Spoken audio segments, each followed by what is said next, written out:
नमस्कार दोस्तों, मैं पारुल चौहान आप सभी का स्वागत करती हूँ आपके अपने प्यारे से परिवार रोजगार विद अंकित में। कैसे हैं आप सभी? उम्मीद करती हूँ आप बहुत अच्छे होंगे। जल्दी से सारे बच्चे लाइव आ जाएंगे, सेशन के साथ जुड़ जाएंगे ताकि हम क्लास को स्टार्ट कर सकें।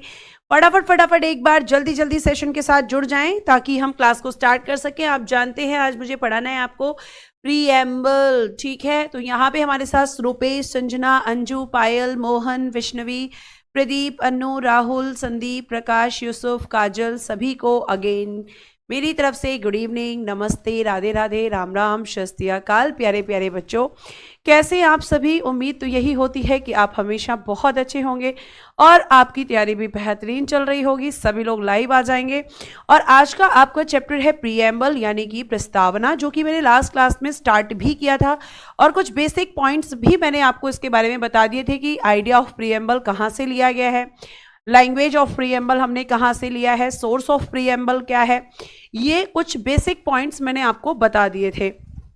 अब बेटा, अगर हम प्रस्तावना के बारे में बात करते हैं तो कुछ ऐसे दिखती है आपकी प्रस्तावना। आपकी जो प्रस्तावना है, उनके जो शब्द हैं, उनके मीनिंग्स कई बार पूछ ले जाते हैं एग्जाम में, या प्रस्तावना से कई बार आपके ऐसे फैक्चुअल क्वेश्चंस आते हैं कि कितने तरह की न्याय की बात की गई है, कितनी तरह की इक्वालिटी की बात की गई है, कितने तरह की समानता की बात की गई है। ये फैक्चुअल चीज़ें यहाँ से पूछ ली जाती हैं। या प्रस्तावना में स्वतंत्रता समानता शब्द जो है वो कहाँ से लिया गया है, प्रस्तावना को संविधान की आत्मा किसने कहा है, प्रस्तावना को राजनीतिक जन्मपत्री किसने कहा है, ये सब मैंने आपको यहाँ पे आज पढ़ाना है क्योंकि यहाँ से क्वेश्चंस बनते हैं। तो बेटा, जब हम प्रस्तावना की बात करते हैं, प्रस्तावना आपको ध्यान रखना है कि जो प्रस्तावना आपकी, इसकी बिगिनिंग जो होती है, एक बार क्वेश्चन यही पूछ लिया था कि भाई प्रस्तावना की जो शुरुआत है वो कहाँ से होती है। तो प्यारे बच्चे, आपकी प्रस्तावना की शुरुआत हम भारत के लोक शब्दों से होती है। तो आपसे क्वेश्चंस भी मैं हमेशा पूछती हूँ जो कि मैं आपको लास्ट में आपको यहाँ पे डिस्कस भी कराऊंगी। तो अभी पहले हम पढ़ लेते हैं। प्यारे बच्चे, अगर मैं आपसे यहाँ पर ध्यान से मेरी बात सुनेंगे कि जब हम प्रस्तावना की बात करते हैं, है ना, जब हम प्रस्तावना की बात करते हैं तो पहले तो आपको भैया हेडिंग दे देनी है प्रस्तावना, या आपको हेडिंग दे देनी है उद्देशिका, ठीक है? चाहे आप प्रस्तावना कहें चाहे आप उद्देशिका कहें, बेटा एक ही बात है, अलग अलग बातें नहीं होती हैं और इसी को हम कहते हैं प्रीएम्बल। ये मैंने आपको लास्ट क्लास में भी बताया था। अब मेरी बात को जरा ध्यान से सुनेंगे बेटा, और आप ये भी ध्यान रखेंगे कि जो प्रस्तावना होती है आखिर ये क्या होता है। आखिर मैम प्रस्तावना से हमें क्या पता चलता है और प्रस्तावना जो होती है उसे किसी भी अधिनियम की शुरुआत क्यों माना जाता है। ये कहा जाता है कि किसी भी अधिनियम की शुरुआत प्रस्तावना से होती है, किसी भी एक्ट की, एक्ट मतलब कानून की। तो संविधान क्या है मैम? कानूनों का संग्रह है, बहुत सारे रूल्स इसमें हैं, बहुत सारे रेगुलेशंस इसमें हैं। तो आप यहाँ पे मेरी बात को बहुत ध्यान से सुनना कि बेटा, अगर मैं यहाँ पे आपसे बात करती हूँ तो मैं एक बहुत सिंपल सा आपसे क्वेश्चन पूछना चाहूंगी कि मान लीजिए मैंने कोई बुक खरीदी। अब मैं उस बुक को तुरंत के तुरंत खड़े खड़े तो नहीं पढ़ सकती पूरी बुक को, है ना, ये पॉसिबल नहीं होता। तो उस बुक के अंदर क्या है ये जानने के लिए बेटा हम लोग क्या देखते हैं बुक के अंदर। आपसे मेरा प्रश्न है कि अगर हम बुक शॉप पर कोई बुक लेते हैं और हमें ये जानना है कि इस बुक में एक्चुअली में क्या दिया गया है, तो हम उस बुक के अंदर क्या देखते हैं, मुझे आपसे ये जानना है। बताइए फटाफट से, क्या क्या देखते हैं, बताइए बताइए। मैं आपसे अगेन, इतना टफ क्वेश्चन मैंने नहीं पूछा है कि आप आंसर नहीं दे पा रहे हैं। वेरी गुड प्रतीक, वेरी गुड मैम। इंडेक्स देखते हैं मैम, सूचकांक देखते हैं, उससे हमें यह पता चल जाता है कि बुक के अंदर क्या क्या है। तो बेटा, अगर आपको किसी भी देश के संविधान को जानना है, अगर आपको यह जानना है कि उस देश का संविधान कैसा है, क्योंकि आप पूरा संविधान तो पढ़ नहीं सकते हो एकदम से कि भाई अमेरिकन कॉन्स्टिट्यूशन उठाया और हमने तुरंत जान लिया कि वो कैसा है, पूरा हमने पढ़ लिया, नहीं, वो पॉसिबल नहीं है। बेटा जी, आपको ये बात बहुत अच्छे से ध्यान रखनी है कि हम जिस तरीके से इंडेक्स के थ्रू, सूचकांक के द्वारा बुक के अंदर क्या दिया गया है वो हम देखकर पता लगा लेते हैं, ऐसे ही आपकी प्रस्तावना होती है, ऐसे ही आपका प्रीएम्बल होता है। अगर आप किसी भी कंट्री के, किसी भी देश की प्रस्तावना को पढ़ लेते हैं तो आपको पता चल जाता है कि उस देश का कॉन्स्टिट्यूशन कैसा है, उस देश का संविधान कैसा है। तो ये आपको बात समझाने के लिए थी। मतलब उम्मीद करती हूं कि आपको ये बात समझ में आई होगी। अब हम आगे चलते हैं। जैसे प्रस्तावना की जब हम बात करते हैं तो इसको कहा जाता है सोल ऑफ कॉन्स्टिट्यूशन। इसको कहा जाता है सोल ऑफ कॉन्स्टिट्यूशन, यानी इसको कहा जाता है संविधान की आत्मा। सोल ऑफ कॉन्स्टिट्यूशन, संविधान की आत्मा।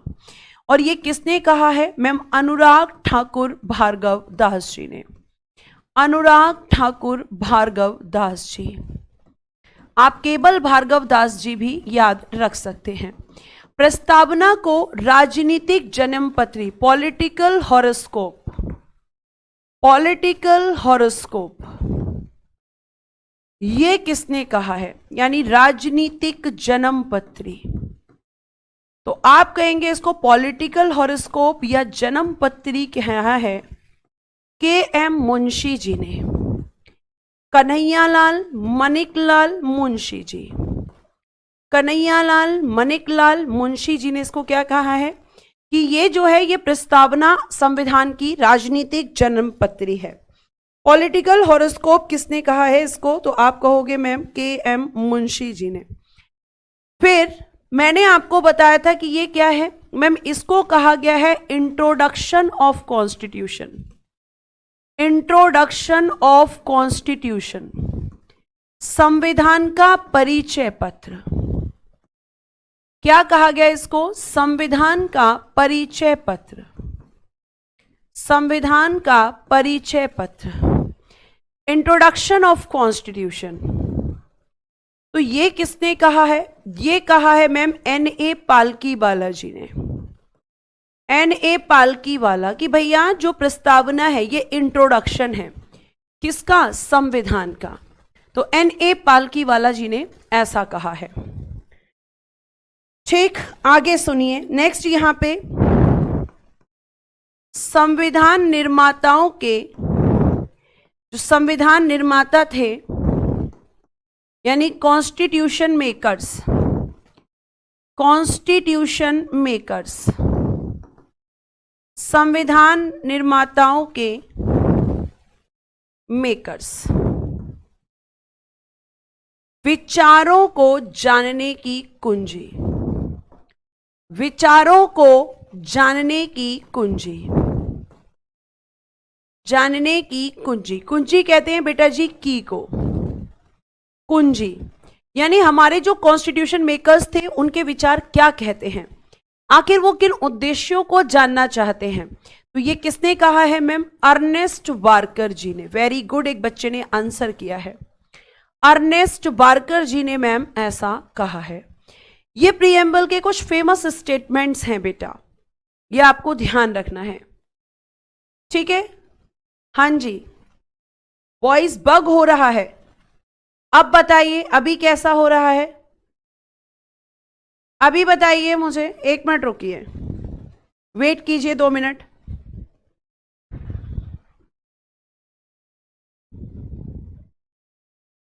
एक मिनट बेटा।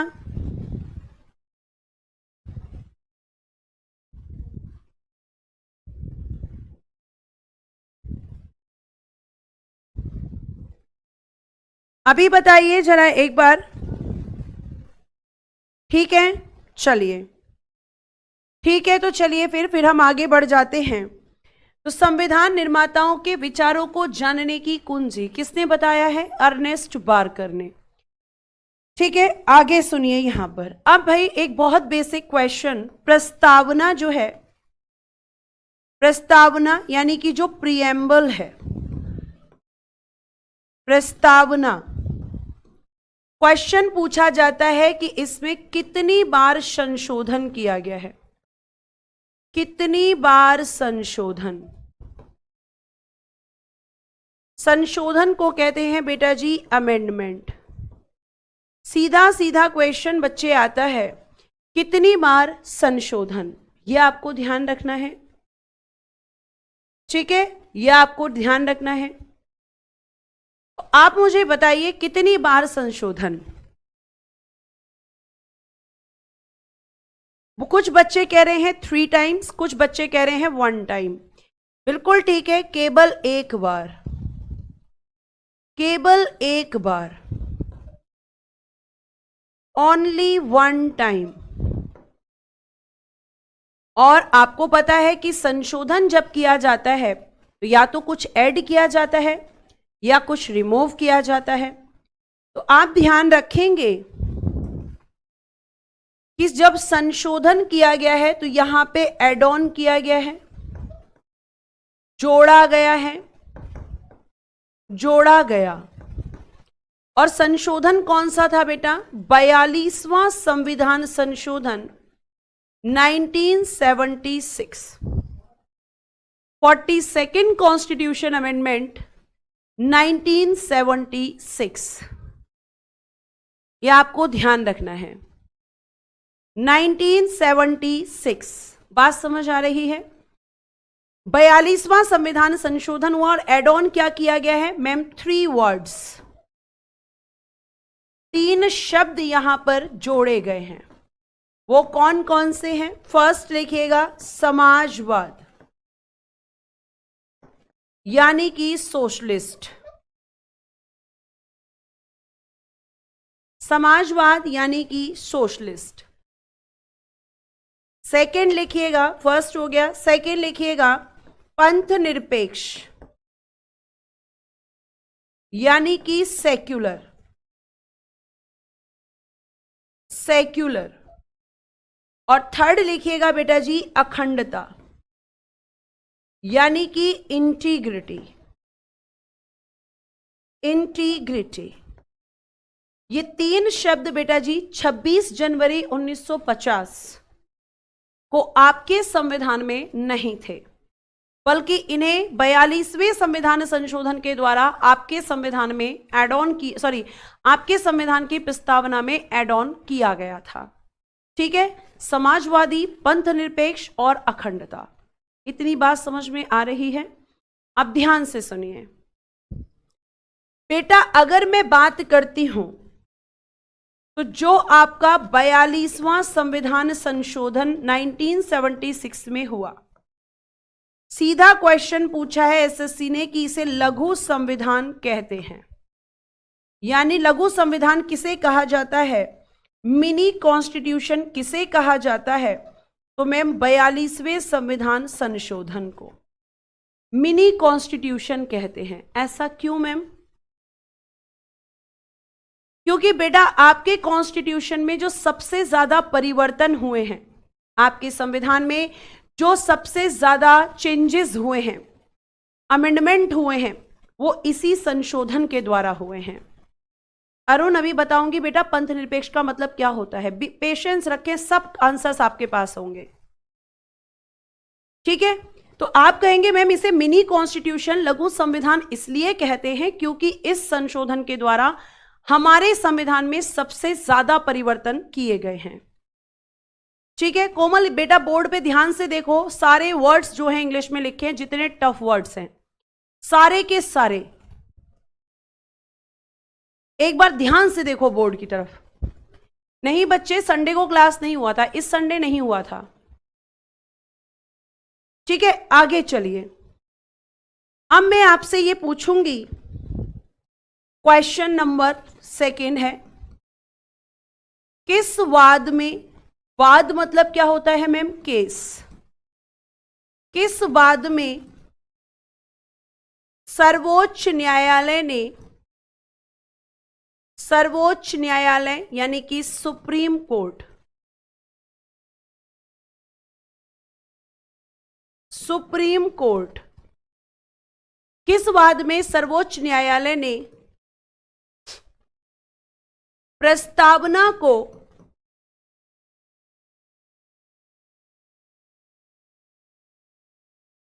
संविधान का अंग,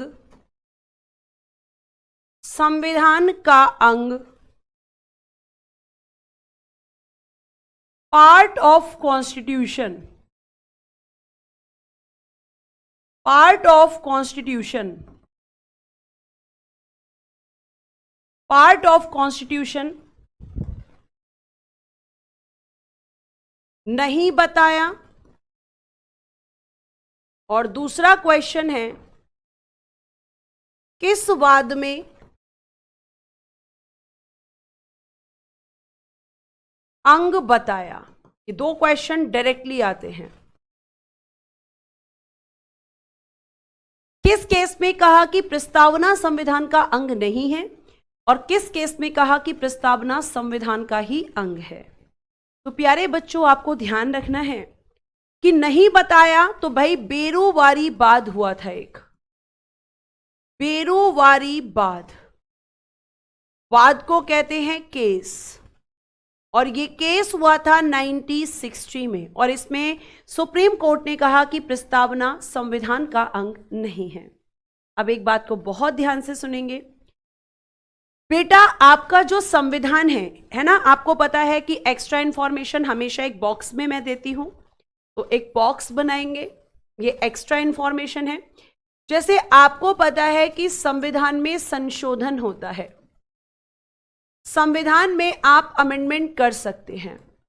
तो आपको मैंने बताया था कि जो संशोधन होता है वो कौन करता है, संशोधन करती है मैम संसद, यानी कि पार्लियामेंट। ये मैंने आपको बताया है। लेकिन बच्चे, पार्लियामेंट केवल पार्ट ऑफ कॉन्स्टिट्यूशन को ही अमेंड कर सकती है, लेकिन मैम अगर हम बात करें तो अमेंडमेंट केवल संविधान के भागों में ही हो सकता है। लेकिन यहां पे तो कह दिया कि यह संविधान का भाग ही नहीं है। यहां पे तो कह दिया कि मैम जो अगर हम बात करें तो कह दिया कि भाई ये तो भाग ही नहीं है, तो इसका मतलब संशोधन नहीं हो सकता। लेकिन आपने तो बताया संशोधन हुआ है। ध्यान रखना कि संसद संशोधन कर सकती है, लेकिन केवल संविधान के भाग या अंग में, संविधान के भागों को, यानी पार्ट ऑफ कॉन्स्टिट्यूशन। अब इसमें कह दिया कि ये पार्ट ऑफ कॉन्स्टिट्यूशन नहीं है, तो भैया संसद अब पूछने लगी तो क्या मैं संशोधन नहीं कर सकती? भाई मुझे ये तो बताओ, मैं संशोधन कर सकती हूं या नहीं? मैं तो नहीं कर सकती प्रीएम्बल में, क्योंकि आपने बोल दिया कि ये पार्ट ऑफ कॉन्स्टिट्यूशन नहीं है। लेकिन मैम संशोधन तो हुआ है। तो बेटा इसलिए हुआ है क्योंकि जब दूसरा केस आया आपका केशवानंद भारती बनाम केरल राज्य, state of Kerala, state of Kerala, Kesavananda versus state of Kerala. और ये केस आया था बेटा 1973 में, और इसमें इसने क्या कहा कि भाई ये अंग है, प्रस्तावना पार्ट ऑफ कॉन्स्टिट्यूशन है, प्रस्तावना संविधान का अंग है, यानी प्रस्तावना में संशोधन हो सकता है। तो केशवानंद केस में सुप्रीम कोर्ट ने अपने ही डिसीजन को चेंज कर दिया और कहा कि प्रीएम्बल प्रस्तावना का अंग है, और जब अंग है तो संसद क्या कर सकती है? संशोधन। तो केशवानंद केस के बाद भाई 1976 में इसने क्या किया था? आपकी प्रस्तावना को संशोधित किया गया था। तो आपको पता चला, अगर बेरोबारी केस देखते हैं तो बेरोबारी केस में कहा गया है कि भाई प्रीएम्बल पार्ट नहीं है, लेकिन फिर जब सुप्रीम कोर्ट ने अपने ही जजमेंट को चेंज किया और केशवानंद केस में कहा कि प्रस्तावना जो है वो संशोधित हो सकती है, क्योंकि प्रस्तावना संविधान का ही अंग है। तो जो भी पार्ट ऑफ कॉन्स्टिट्यूशन होगा वो प्यारे बच्चे आपको ध्यान रखना है कि आपका संशोधित किया जा सकता है। जैसे केशवानंद केस में कहा पार्ट है तो संसद ने संशोधन कर दिया, और बेरोबारी केस में कहा था कि नहीं है तो संशोधन नहीं किया गया था। और संशोधन कब हुआ है? 1976 में। जजमेंट कब आया था? 1973 में। लेकिन आपको यहां पे ध्यान रखना है कि ये जो आपका केस था केशवानंद, इसमें एक चीज और कही गई कि जो संसद है, संसद संविधान के मूल ढांचा, संविधान का जो मूल ढांचा होता है, मूल ढांचा यानी basic structure of constitution, basic structure of constitution,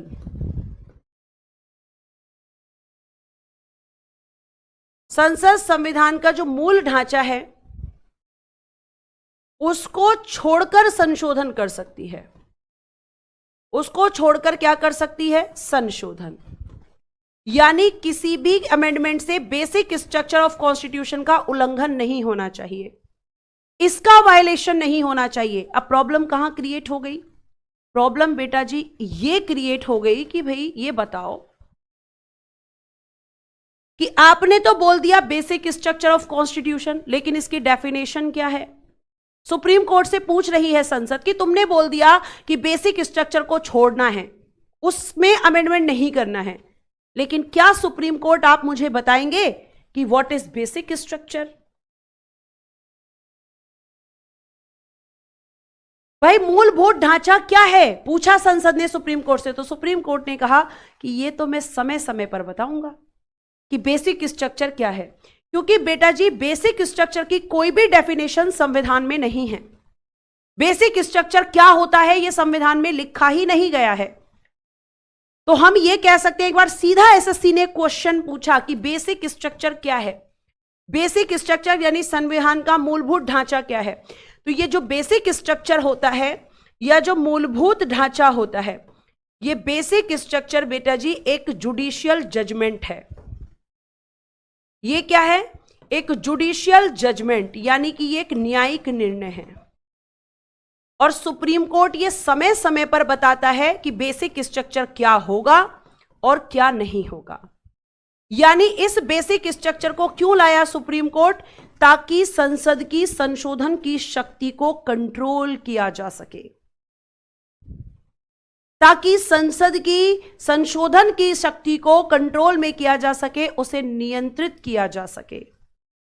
तो आप ये चीज ध्यान रखेंगे कि इसने ये कहा सुप्रीम कोर्ट ने कि संसद तुम जहां चाहे संशोधन करो संविधान में, लेकिन बेसिक स्ट्रक्चर को ध्यान रखना, लेकिन मूलभूत ढांचे को ध्यान रखना।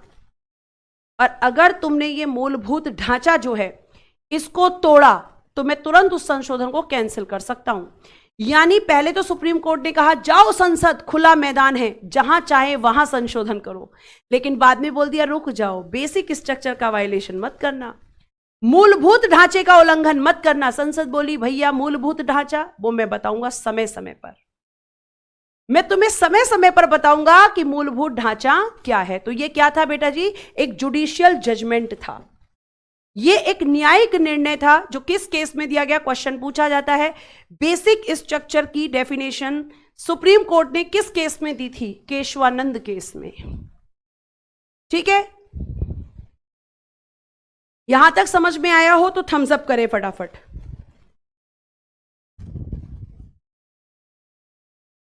समझ आया हो फटाफट थम्स अप कर दें फटाफट एक बार।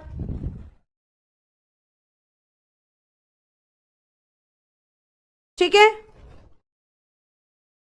बेटा, या तो कमेंट कर लो या फिर पढ़ लो, एक ही काम हो पाता है, या तो कमेंट हो पाते हैं या फिर पढ़ाई।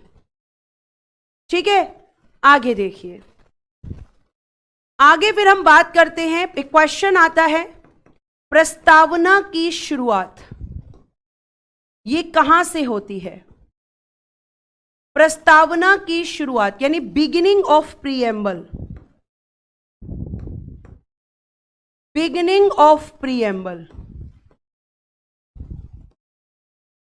तो इसकी जो शुरुआत होती है वो होती है हम भारत के लोग शब्द से। हम भारत के लोग, we the people of India, we the people of India, हम भारत के लोग, जिसे हमने कहां से लिया है? क्वेश्चन पूछा जाता है तो लिखना हम भारत के लोग शब्द संयुक्त राष्ट्र संघ के चार्टर से लिए गए हैं। संयुक्त राष्ट्र संघ के चार्टर से लिए गए हैं, लिए गए हैं, लिए गए हैं, यानी taken from UNO, united nation organization, UNO charter, जिसमें लिखा है हम संयुक्त राष्ट्र संघ के लोग, हम संयुक्त राष्ट्र संघ के लोग। तो इसकी जगह हमने क्या लिख दिया है, हम भारत के लोग। उसमें लिखा है हम संयुक्त राष्ट्र संघ के लोग और यहां लिख दिया है हम भारत के लोग। ठीक है। और बच्चे ये भी ध्यान रखना कि जो ये शब्द हैं हम भारत के लोग, इसका अर्थ क्या है, मीनिंग क्या है इसका। मीनिंग है कि आपके यहां पर जनता समस्त शक्तियों का केंद्र बिंदु है। जनता समस्त शक्तियों का केंद्र बिंदु है, केंद्र बिंदु है। यानी ये जो संविधान बना है ये सब हम भारत के लोगों ने मिलकर बनाया है, ये हमारे द्वारा बनाया गया है। जनता समस्त शक्तियों का केंद्र बिंदु है, यानी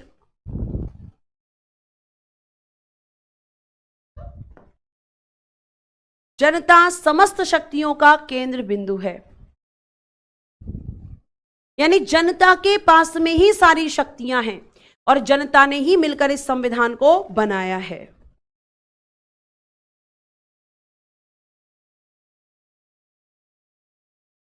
ठीक है। यानी आप कह सकते हैं central point of all powers कौन है, पब्लिक। इंग्लिश में लिखिएगा central power of central power, एक मिनट मैं लिख देती हूं, लिखिएगा इसको। यहां पे हम लिखेंगे सेंटर ऑफ ऑल पावर्स, लिखिए फटाफट। सेंटर ऑफ ऑल पावर्स, समस्त शक्तियों का केंद्र बिंदु, सेंटर ऑफ ऑल पावर्स। ठीक है, लिखिए, यहां पर जगह नहीं है तो मैं बोल रही हूं सेंटर ऑफ ऑल पावर्स कौन है, पब्लिक। कौन है, भारत की जनता। और इसका मतलब क्या है कि जो कॉन्स्टिट्यूशन बनाया है वो किसने बनाया है, भारत की जनता ने। तो एक तो ये हो गया हम भारत के लोग। ठीक है, हम भारत के लोग। और फिर क्या वर्ड है आपका, देखिए यहां पर ये लिखा हुआ है हम भारत के लोग we the people of India. फिर लिखा है भारत को संपूर्ण प्रभुत्व संपन्न, यानी कि सोवरिन।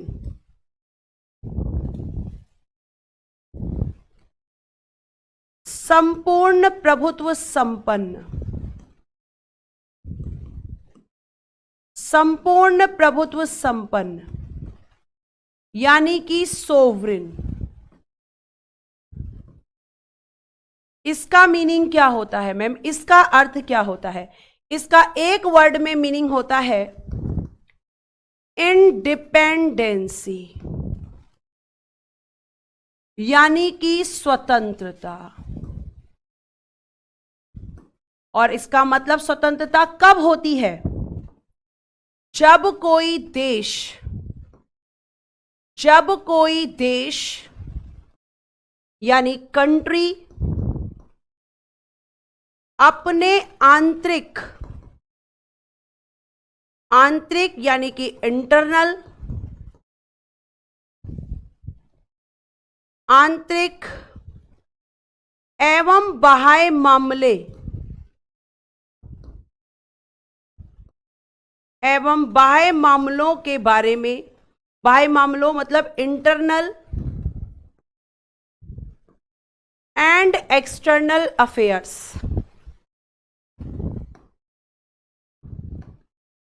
जब कोई देश अपने आंतरिक एवं बाह्य मामलों के बारे में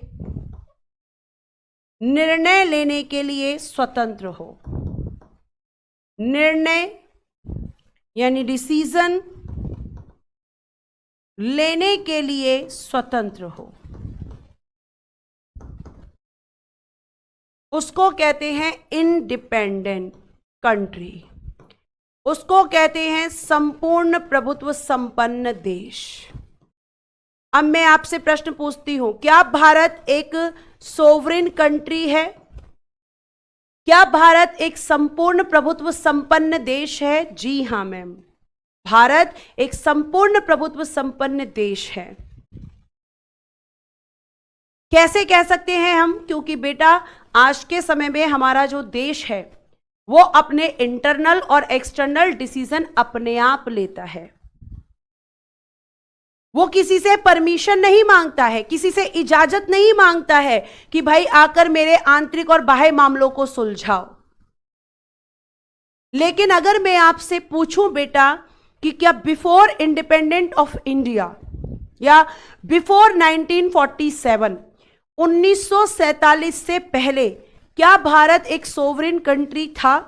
क्या भारत एक संपूर्ण प्रभुत्व संपन्न देश था? बताइए, बताइए जल्दी से, क्या 1947 से पहले भारत एक संपूर्ण प्रभुत्व संपन्न देश यानी कि सोवरेन कंट्री था कि नहीं? बताइए फटाफट। नहीं था मैम। क्यों? क्योंकि अंग्रेजों का शासन था। क्योंकि मैम अंग्रेज हमारे देश के डिसीजन लेते थे, हमारे भारत के लोग नहीं लेते थे। तो पहले नहीं था लेकिन अब है। तो हम भारत के लोग भारत को संपूर्ण प्रभुत्व संपन्न समाजवादी यानी कि सोशलिस्ट, और हमारा जो समाजवाद है, हमारा जो समाजवाद है किसकी बात करता है? समानता। इसका अर्थ है इक्वालिटी। अब समानता किस चीज में? तो कह रहा है कि जो विकास के संसाधन हैं, विकास के संसाधन यानी resources of development, resources of development उनका क्या होना चाहिए? तो रिसोर्सेज ऑफ डेवलपमेंट क्या होते हैं जल्दी से बताओ। कह रहा है कि रिसोर्सेज ऑफ डेवलपमेंट्स का, विकास के संसाधनों का होना चाहिए, संसाधनों का समान वितरण, समान वितरण यानी कि equal division, equal division of development resources. किसके बीच में होना चाहिए समान वितरण? लोगों के बीच, लोगों के बीच, between peoples, between of the people, लोगों के बीच समान वितरण। लेकिन हमें यह तो बताओ विकास के संसाधन क्या होते हैं? विकास के संसाधन किसे कहते हैं यह भी तो हमें पता होना चाहिए। वो मुझे किसी ने आंसर नहीं किया। अगर मैं बोलूं कि आपको अपने विकास के लिए क्या क्या चाहिए, तो मैम हमें हमारे जो डेवलपमेंट रिसोर्सेज हैं उसका एग्जाम्पल मैम हमें शिक्षा चाहिए, एजुकेशन। मैम हमें रोजगार चाहिए, एम्प्लॉयमेंट।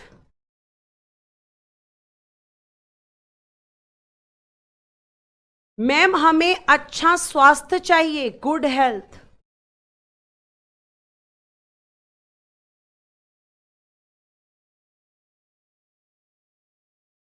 तो तुम्हें तुम्हारे विकास के लिए जो जो चीजें चाहिए कह रहा है कि उनका इक्वल डिवीजन करो। ऐसा नहीं कि कुछ लोगों को आप दे दो और कुछ लोगों को आप मत दो, जैसे पहले होता था। पहले सबको राइट टू एजुकेशन नहीं था, पहले सबके लिए एम्प्लॉयमेंट नहीं था, लेकिन आज है, आज सबको मिलता है। तो जो तुम्हारे विकास के संसाधन हैं वो सबको मिलने चाहिए। ऐसा नहीं कि कुछ लोगों को आप दे दो और कुछ लोगों को आप मत दिया करो। ठीक है, ये आपको ध्यान रखना है। आगे देखिए, हम भारत के लोग भारत को संपूर्ण प्रभुत्व संपन्न समाजवादी पंथ निरपेक्ष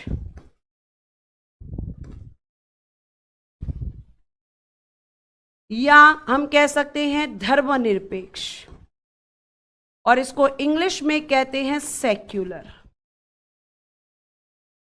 और इसका सीधा मतलब होता है, सीधा मतलब होता है कि राज्य, राज्य का मतलब बेटा जी यहां पर देश से है, राज्य का मतलब यहां पर कंट्री से है, किसी स्टेट से नहीं है। राज्य का अपना कोई धर्म नहीं होगा, अपना कोई धर्म नहीं होगा, अपना कोई धर्म नहीं होगा, बल्कि जो सेक्युलर कंट्री होगा वहां पर क्या होगा, वहां पर मैम सभी धर्म समान होंगे। सभी धर्म क्या होते हैं सेक्युलर कंट्री में, समान, यानी all religions are equal, all religions are equal, यहां पर सभी धर्म समान हैं। तो जहां पर भी सेक्युलर कंट्री होगा वहां आपका देश का पर्टिकुलर कोई एक यहां पर आपका धर्म नहीं होगा। सुनील बस कीजिए बेटा, आपके कमेंट में कोई दम नहीं है, जो आप बात कर रहे हो वो कभी नहीं हो सकता। मुझे क्लास में रटवाना नहीं है, कॉन्सेप्ट क्लियर करने हैं, ये काम आप मेरे बिना भी कर सकते हो, ठीक है। तो आप कहेंगे कि मैम पंथ निरपेक्ष या धर्म निरपेक्ष का मतलब हमसे पूछा जाएगा तो कहा जाएगा राज्य का अपना कोई धर्म नहीं होता, मतलब जो भी सेक्युलर कंट्री होती है उसका पर्टिकुलर कोई एक रिलीजन नहीं होता, वहां पर ऑल रिलीजन्स आर इक्वल। जैसे मैं आपसे अगर पूछूं कि क्या प्यारे बच्चे आप जो हैं पाकिस्तान को सेक्युलर कंट्री कह सकते हैं, बताइए जल्दी से, क्या आप पाकिस्तान को सेक्युलर कंट्री कह सकते हैं, यस या नो?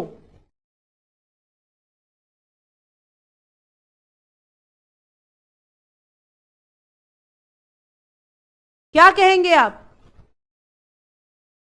नहीं कह सकते मैम, क्यों? क्योंकि पाकिस्तान ने अपना धर्म डिसाइड किया है, पाकिस्तान ने बोला है कि मैं इस्लामिक कंट्री हूं, लेकिन क्या आपने कभी देखा है कि भारत ने बोला हो कि मैं एक हिंदू कंट्री हूं या एक मैं मुस्लिम कंट्री हूं?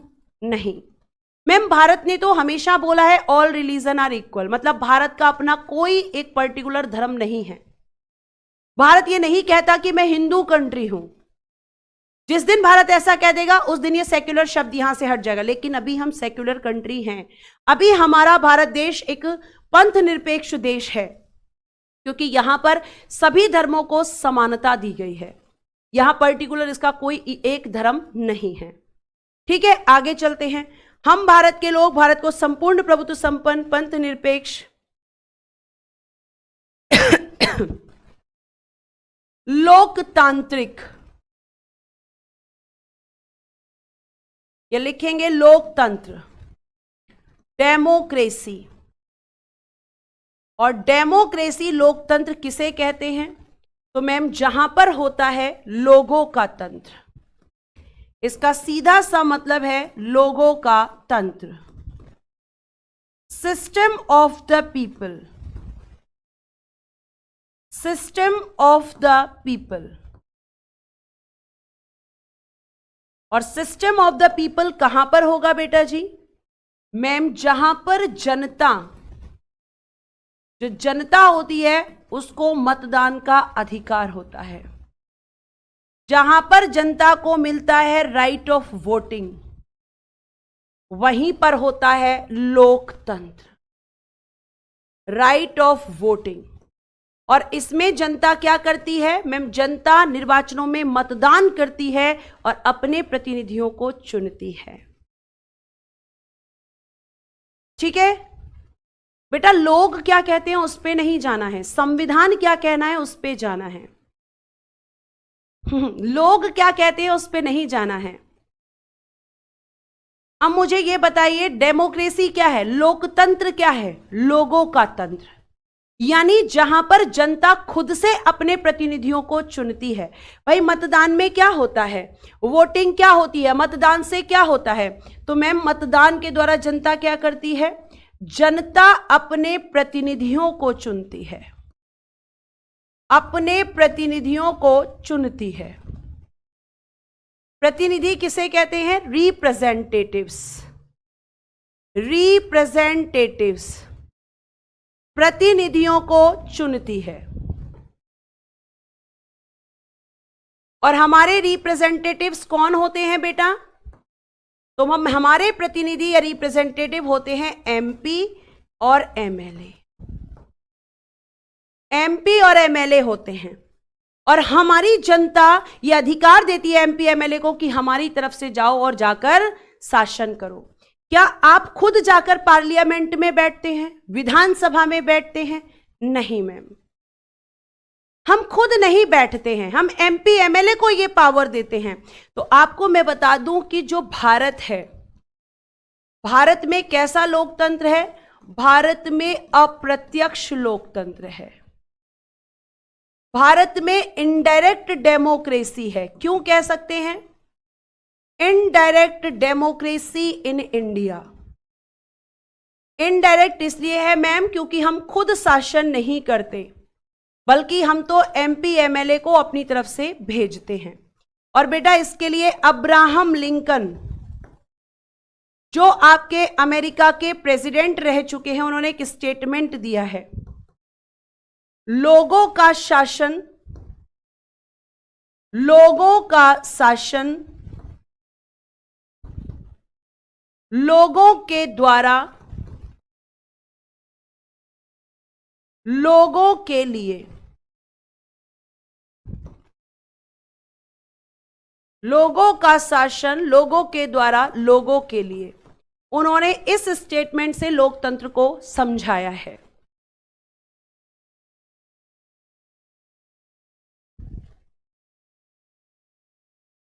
एक मिनट, लोगों के लिए, लोगों के द्वारा, सॉरी बेटा, लोगों के लिए, लोगों के द्वारा। तो आप क्या लिखेंगे मैम? हम लिखेंगे rule of the people, rule of the people, for the people और by the people, by the people. यानी जहां लोगों को ये पावर होती है कि वो अपने प्रतिनिधियों को चुन सकें, उसी को कहते हैं लोकतंत्र। ठीक है, यानी जनता के द्वारा चुना हुआ शासन, और जहां पर वोटिंग होती है वहीं पर लोकतंत्र होता है, अदरवाइज लोकतंत्र नहीं होता। अब्राहम लिंकन कौन थे? अमेरिका के राष्ट्रपति थे बेटा, प्रेसिडेंट ऑफ अमेरिका थे। ठीक है, तो हम भारत के लोग भारत को संपूर्ण प्रभुत्व संपन्न, समाजवादी, पंथनिरपेक्ष, लोकतांत्रिक, और नेक्स्ट वर्ड है गणराज्य, यानी कि रिपब्लिक। इसका क्या मतलब होता है? इसका मतलब होता है कि जो राष्ट्राध्यक्ष है, बताइए जल्दी से, आपके यहां पर हेड ऑफ नेशन कौन होता है? राष्ट्राध्यक्ष कौन होता है? जिस देश में राष्ट्राध्यक्ष का पद निर्वाचित होता है, निर्वाचित यानी कि इलेक्टेड, जिस देश में राष्ट्राध्यक्ष का पद निर्वाचित होता है, निर्वाचित मतलब इलेक्टेड, वहां पर गणराज्य होता है। वो कंट्री रिपब्लिक कंट्री होती है। जिसने बोला है प्रेसिडेंट, उसने सही बोला है मैम। हमारे यहां पर हेड ऑफ नेशन है प्रेसिडेंट, हमारे यहां पर हेड ऑफ नेशन है राष्ट्रपति। तो राष्ट्रपति हमारे यहां पर कैसे होते हैं? Post elected. राष्ट्रपति का हर 5 साल में इलेक्शन होता है। अब मेरा अगला क्वेश्चन इधर लिख रही हूं साइड में, क्या ब्रिटेन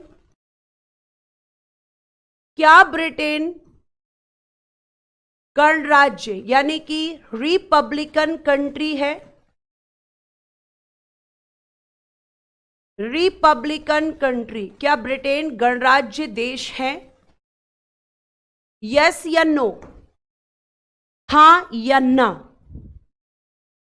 बच्चा कह रहा है नहीं, पवन कह रहे हैं मैम नो। क्यों?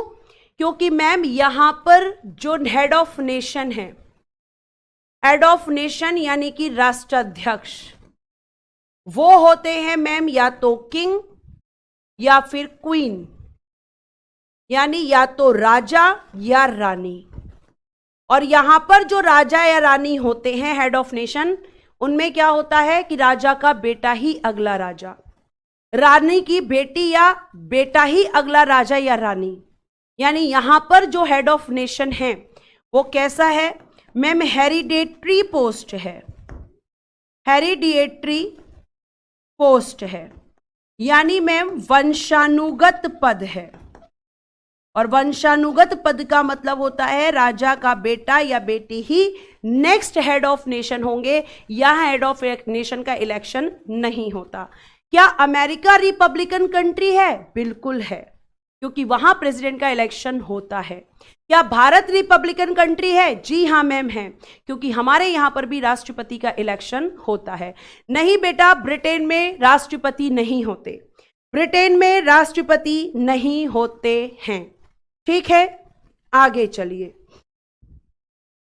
फिर आपसे पूछा जाएगा आपकी प्रस्तावना में कितनी प्रकार के न्याय हैं? 3 प्रकार के यहां पर क्या दिए गए हैं? न्याय। जल्दी बताइए, ये हमने किस देश से लिए हैं? यानी कि जस्टिस।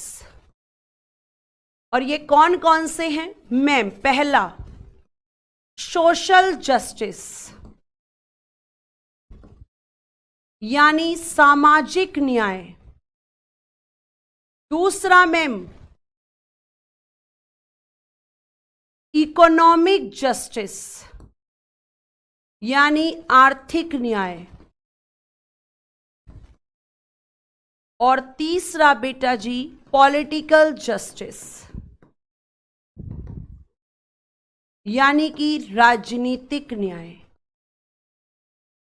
मैम ये 3 प्रकार के न्याय हमारी प्रस्तावना में हैं, और हमने इनको कहां से लिया है? रूस से लिया है। Taken from Russia, taken from Russia, taken from Russia. और इन 3 न्याय का मतलब है सामाजिक न्याय, मतलब जब समानता होगी समाज में, अमीर गरीब का भेदभाव खत्म होगा, लोग ऊंची जाति नीची जाति को इस तरीके का भेदभाव खत्म होगा। आर्थिक का वही मतलब है जब अमीर और गरीब के बीच की खाई जो है वो खत्म होगी। और राजनीतिक न्याय का मतलब है कि मतदान का अधिकार सबको हो, और निर्वाचनों में पार्टिसिपेशन यानी निर्वाचनों में भाग लेने का अधिकार भी सबको हो। तो हम ये कहना चाहते हैं कि समानता। न्याय मतलब कि भैया जब समाज में हर चीज में समानता होगी, चाहे वो आर्थिक आधार पे हो, सामाजिक आधार पे हो, या फिर राजनीतिक आधार पे हो। कहने को सब इलेक्शन लड़ सकते हैं, लेकिन क्या सब लड़ पाते हैं? नहीं मैम। इलेक्शन के लिए तो हमारे यहां पर पैसा चाहिए, पैसा है तो आप इलेक्शन लड़ सकते हो, नहीं है तो नहीं। ठीक है, तो ये आप ध्यान रखेंगे। अब देखो यहां पर हम एक लेंगे रिवीजन स्लाइड। नेक्स्ट मैं जोड़ूंगी आपकी रिवीजन स्लाइड, फटाफट आंसर कीजिएगा। Revision slide. और जब हम इसकी बात करेंगे तो मेरा पहला क्वेश्चन, प्रस्तावना जो है इसका बताइए विचार कहां से लिया गया है, भाषा कहां से ली गई है, स्रोत क्या है,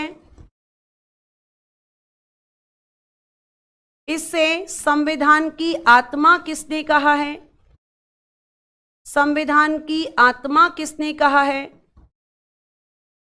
संविधान का परिचय पत्र किसने कहा है,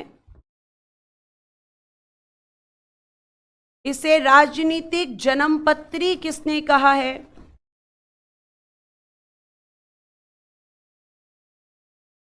प्रस्तावना के बारे में, प्रस्तावना संविधान का अंग है, अंग है, किस वाद में कहा गया, अंग नहीं है, ये किस वाद में कहा गया, मूलभूत ढांचा शब्द किस वाद में प्रयोग किया गया, किस वाद में प्रयोग,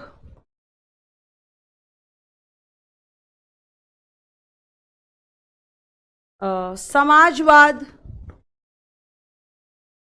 पंथ निरपेक्ष, अखंडता शब्द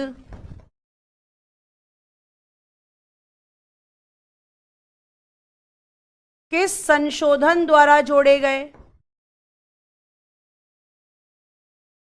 किस संशोधन द्वारा जोड़े गए बताइए। नेक्स्ट, प्रस्तावना में कितने प्रकार के न्याय हैं? न्याय हैं।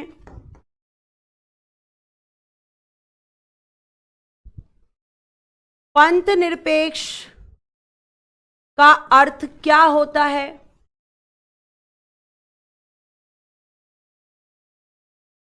प्रस्तावना की शुरुआत किस शब्द से होती है?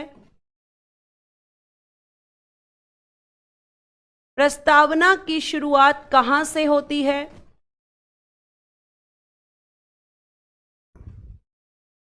गणतंत्र का अर्थ क्या है?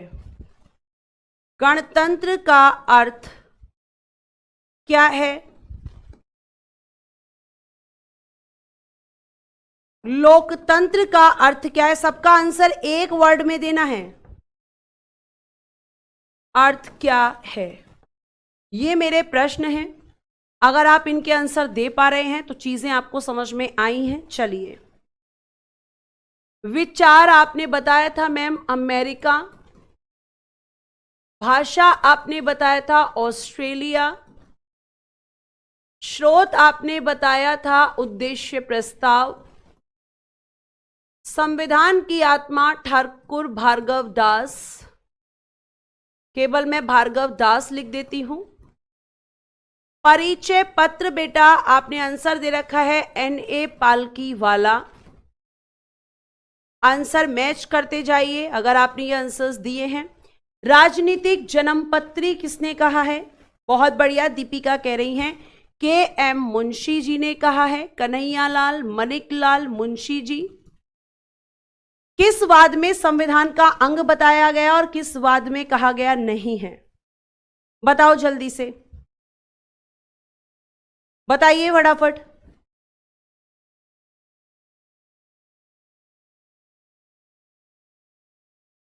किस वाद में कहा गया? अरे वाह मैम, केशवानंद में कहा गया है। केशवानंद मैम कब हुआ था? 1973 का केस था। और किसमें कहा गया नहीं है? तो मैम बेरोबारी वाद 1960। मूलभूत ढांचा शब्द किस केस में प्रयोग किया गया?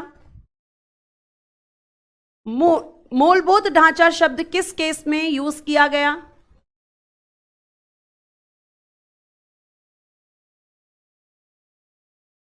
बहुत बढ़िया मैम, केशवानंद केस। ठीक है, केशवानंद केस। ये शब्द किस में? बहुत बढ़िया मैम, 42वां संविधान संशोधन 1976। प्रस्तावना में 3 प्रकार के न्याय हैं, सामाजिक, आर्थिक और राजनीतिक। ठीक है, आगे आइए फटाफट। पंथ निरपेक्ष का अर्थ है राज्य का अपना कोई धर्म नहीं होगा। राज्य का अपना कोई धर्म नहीं होगा,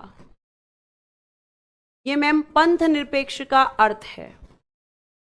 प्रस्तावना की शुरुआत हम भारत के लोग शब्द से, बिगिनिंग ऑफ प्रीएम्बल हम भारत के लोग शब्द। गणतंत्र का अर्थ क्या है? मैम राष्ट्राध्यक्ष जो है वो निर्वाचित होना चाहिए।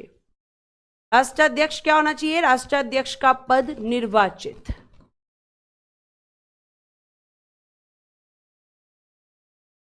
और लोकतंत्र का अर्थ है लोगों का तंत्र, सिस्टम ऑफ द पीपल। अगर आप सबने आंसर किए हैं और सारे आंसर आपकी पहुंच में थे तो एक बार थम्स अप करके बाय कर देना। अगली क्लास आपकी शुरू होने वाली है। आज के लिए thank you so much. Bye bye, take care and good day everyone. जय हिंद, जय भारत। हंसते रहो, मुस्कुराते रहो और हमेशा खुश रहो।